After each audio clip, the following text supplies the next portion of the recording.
It was surprising, but I wanted to have another baby, and I wanted my babies close. So my son was he was 2. So it was an exciting time. Her dad was ecstatic. She was sweet as a child, but she's always had a determined attitude about her, even as a youngster. So, but she was just my heart, and she asked me if she was gonna always be my baby. And she has always been my baby. They acted alike, stubborn. I wish he were here to see it, because he would always look at her and just be amazed at some of the stuff that she would say and some of the stuff she would do. But they loved each other. He was very determined. When we first married, he was working for like a cab company that transported elderly, and so he applied for the fire department, and he failed the test. And that next time, he was out in the parking lot with his buddies, and they sit on the top of the car eating meat skins with hot sauce, and they studied, and they were studying, for the test. And he made it as a firefighter, and that was his dream job. He loved it. The first week of April when he got sick, we had to move him from one hospital to another hospital. So they got to see him, and he said, "Take me to McDonald's." We had to pick him up and take him to the other hospital. And he said, "Take me to McDonald's." So they got to eat McDonald's with their dad before he passed, So it was bittersweet. I think about the 4th grade, I put her and my son both taking piano lessons, and she did pretty good. She was going, and she really took to trying to learn. My son didn't, but she did. And then when the opportunity came for her to get into the band in middle school, she did. I think she played the flute. And high school was when it was on and popping. She loved the band, and she was always there. I found out she cut class to go to the band too. But it was a way that she could be a leader. She was section leader. She practiced continuously, and at that time she was going to be a band director.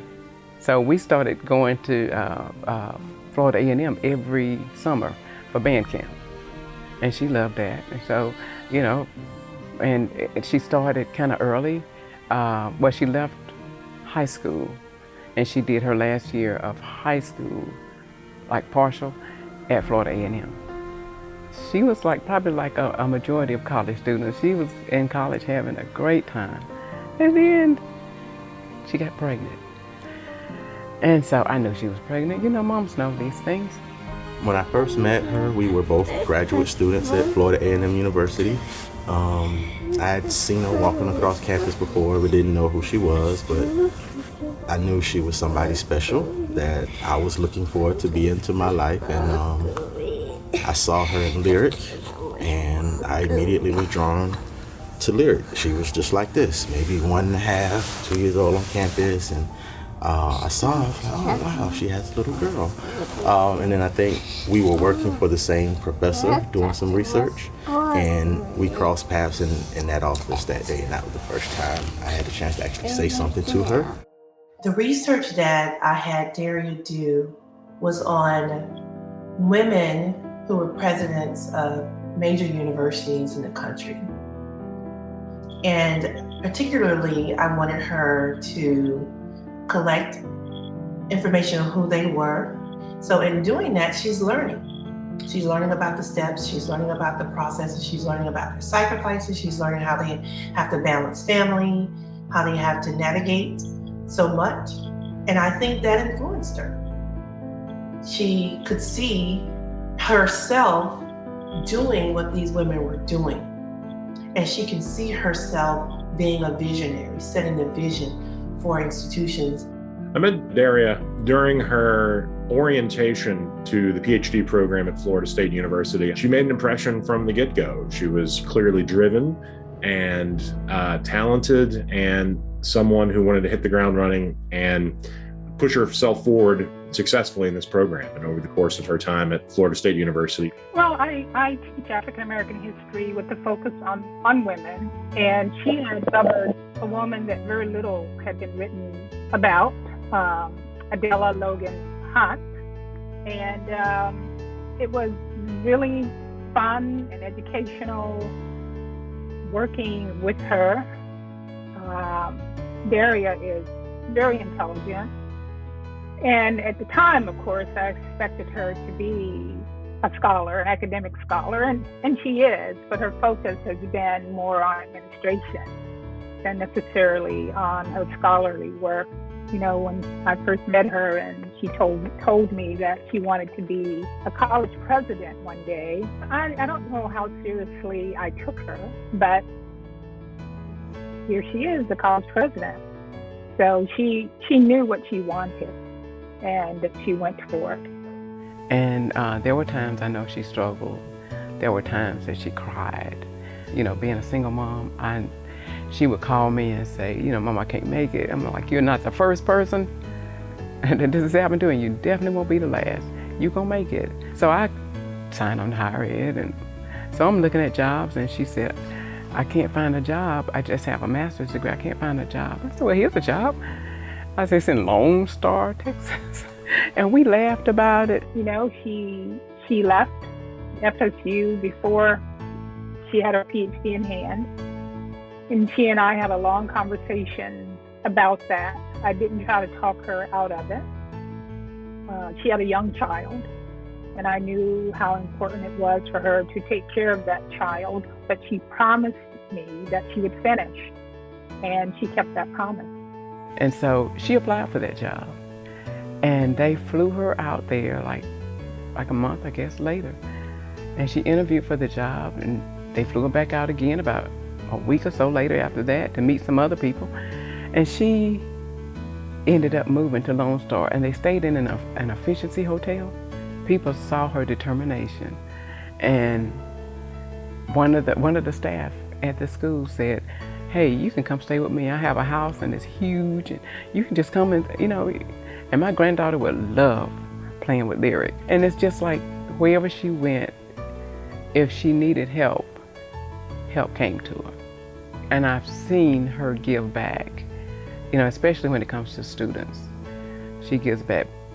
It's not that she's leading, but that she's serving, because she's already been there a lot of times. So she thinks about them not having food or them not having a place to stay. Fast forward to Texas. After we were married, she was nominated by her peers to be the faculty senate president. I think that's when I finally knew she was going to work in administration. Daria didn't need much mentorship, but one thing that I always appreciated about her was she knew exactly, and she knows who she is and what she believes in. So she's a natural leader. So after she became faculty senate president, she initiated a lot of good projects, campus-wide and later on system-wide for the entire college system. And then the next move for her was to become a dean, which is when she left University Park for another sister college. That's where she became a dean on her way up to presidency.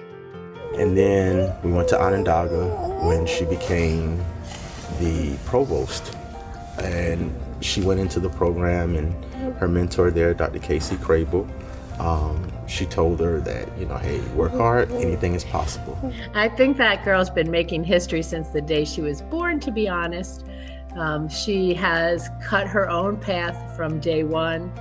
And I think she doesn't do it because she's trying to create a legacy. I think she does it because she's driven by purpose towards something good. I think she understands the value of education. She knows the history of people of color in this country. She knows how important education is to people of color because it was denied them for so long. So, I mean, it doesn't surprise me that she wants to be in a position where she can make decisions, a position where she can effect policy, so to speak. When she was a student, she had to go through a lot. And there were like certain professors that would help her, certain people would not. And she had to struggle a bit, but she got it. And so I guess it's more of her seeing her and other people and wanting to give them that opportunity to get to where they need to be. We were trying to look at how our enrollment demographics were changing and how we could better reach some folks in our community who weren't able to take advantage of what we had in the way it was scheduled or in the way it was delivered. And she was very innovative. She launched a weekend college for us, for example, and that enabled us to open up to adult students who were working during the time we were normally previously offering instruction. And then next thing I know, we were going to Seattle. The kids, they have never been this engaged because when we got in Seattle, the pandemic hit. So we were all on shutdown for about 2 years, and that was really difficult for us with the isolation, being in the house. I think part of it is her faith and knowing that you treat people the way you want to be treated. And she has always had that leader instinct. That's her gift. And now here we are in Columbia, and I don't think I've ever seen my wife as happy as I've ever seen her. Not that she wasn't happy in other places, it's just this is a really family-centric town.